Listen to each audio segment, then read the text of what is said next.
শুভ স্বাধীনতা দিবস সবাইকে। এই স্বাধীনতা দিবসে আমাদের মনে রাখতে হবে আমাদের শরীর যেন স্বাধীন থাকে।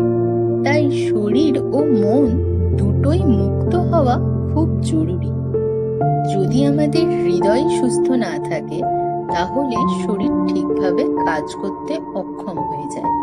রক্তে কোলেস্টেরলের মাত্রা বৃদ্ধি পেলে হৃদয় তার মতো কোনো কাজই করতে পারে না। তাই এই স্বাধীনতা দিবসে সবার কাছে আমার অনুরোধ, নিজের যত্ন নিন, শরীর ও মনকে আরো স্বাধীন করে তুলুন।